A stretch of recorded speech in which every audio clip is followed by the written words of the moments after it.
Hi there and welcome. Have you ever been out in the paddocks looking for that elusive part or an actual project to start building your hot rod? Well, there's one that I actually found in a bush and actually managed to drag most of it home. So there's some others that you actually find on farms, etc. Now, look at that. You don't even see them today, but that one was actually found in the back shed and actually managed to be dragged home.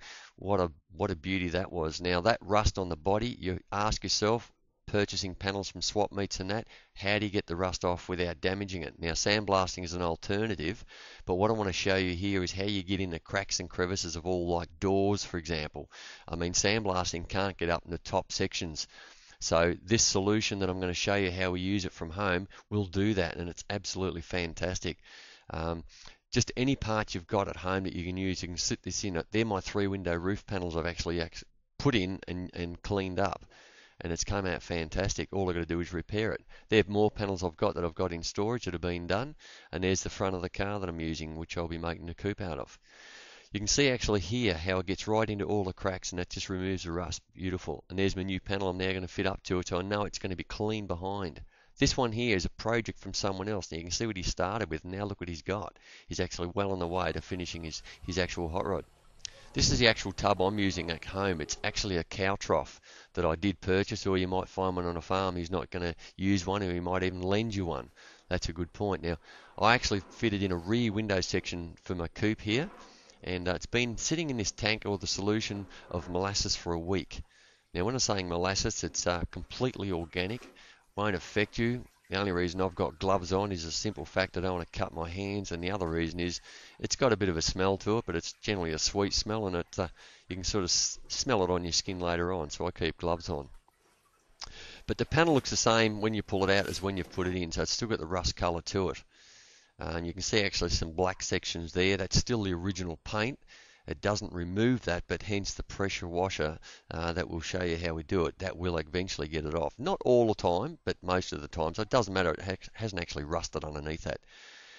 There's the brown solution after it's pulled out of the tank. You can see it's a real yucky, yeah, how can I explain it? But that's after I've cleaned one panel. It hasn't removed all the paint, but it was enough, and that was only one actual week I left that panel in. This is all I use. I use a pressure washer I've got at home. It's a large one, but you don't have to use as much as that. We just sit it on. I actually use my tandem trailer, keeps it off the ground, a working area, so I haven't got the mud, and we just start pressure washing it off. It comes off very, very easily. This panel, as I said, has only been actually sitting in a tank for 1 week. In some cases, I would recommend them doing them for 2, depending how severe it is and how badly it is rusted. Comes off very easily. You can also see some black sections under that, which are possibly the original old paint.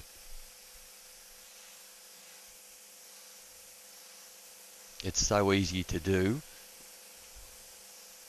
It saves you time in many ways. You don't have to race off to find a sandblast if that's how you want to do it, or a bead blaster. It works well in many ways. You can see some more black paint there that it's pretty stubborn, but obviously once you take that off with a sander, there's no rust under it. So it's not a real effort that you're left with to be done with. You can see the actual body line there, how clear that is, where the panels have actually been joined together at the factory. The insides come off clean as well. You can see this actual roof section came off a car that had been sitting in the paddock for obviously all those number of years. I actually stripped off the underfelt there, or the sound deadening they actually used. I took that off first before I put it in the tank. You can still see the pattern that it's left in there. Some of the paints is still on tack, but this has only been in for 1 week, so it definitely needs another week. So as I said, I've discovered that 2 weeks seems to be sufficient. Sometimes, depending how bad it is, it'll be 3 weeks, but if it's that severe on a panel this thin, I'm pretty sure it'll be coming out like Swiss cheese. You can see down there we're trying to get in all the crevices and where a sandblaster generally won't get. If you took that as a complete car, the sandblasting man, I don't think he'd get his rod down there. But you can see it definitely needs 1 more week to remove all that, which it should do. Doesn't harm it in any way. Just leave it all intact and put it in the tank, whichever you need, whether it be a door, a mud guard. It'll get all inside there, so you know sometimes a sandblaster won't do that. Here I've pulled it out, and just to show you it's now dried. This is the actual section that was possibly sitting on the bottom of the tank. I probably had it upside down sitting there, so I'd now immerse that in the way you've just seen it then. Here's a bit of Swiss cheese for you. This was pretty bad. It was actually the parcel shelf, and I've just done this as an example to show you how this section I haven't actually cleaned yet, but if I use sandblasting, that would just blow that to pieces. So just a bit of pressure washer to remove that, which is very easily done. It doesn't damage it in any way, or so it won't be warping any of your panels. You can see now that's clean. Still needs probably 2 weeks to get all that black stuff off. That's how severe the rust is though. So you won't be using it, but it's just a good example to show you how delicate it is on the actual panels. Most cases people talk about they won't use a dipping solution for caustic reasons, and this is not caustic in any way, non-corrosive. There's just some slurry that was put on top. Now this has been in 2 weeks. This is my dash. I put in a week prior, and it still needed submersing more, so it's gone in for another week. And sometimes when you do that, you'll notice the area that was originally clean, it'll come out darker the second time round. As you can see, some darker patches, especially on the glove box lid. If I do a quick run across the glove box, you can see it still takes that a bit of the black markness off, which you're gonna see in a minute anyway. Just slightly removing some of the black there.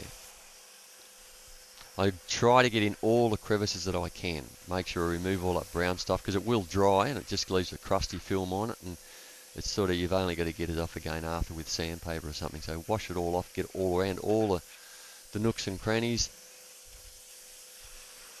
just to make it thoroughly clean from that.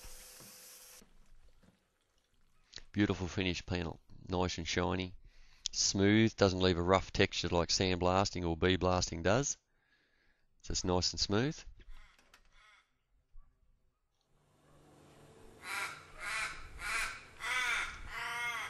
A bit of country music in the background. Now there's a nut or a bolt that wouldn't come out when I removed it from the body. It actually snapped off. And this is just what this solution will do for it. Get a good grip on it.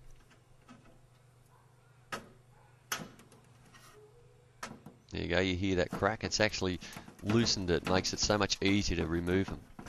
That'll go for any nut and bolt, and if I was to leave it in longer, again more so it'll be easier if you had found a actual stubborn one. You'll see eventually I just start, using my fingers to actually pull it out with. Good country music there.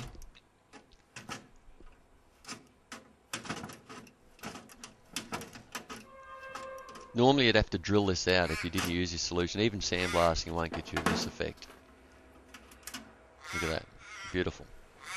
There's the band itself, the Country Crow. Noisy little buggers. Here's a product I've finished, my quarter panels. I've actually set them out in the sun and dried after I've pressure washed them, so they do get the rusty tinge to them. On the right there, I've actually had a panel I've sprayed with a actual other solution to stop it. It's actually a zinc coating. Works fine, beautiful. I like it. It's non-corrosive, non-toxic. Right, all I do is borrow the kids' swings, hang them in the garage, and spray them. Spray them with a spray gun like I have, or use a pressure water bottle.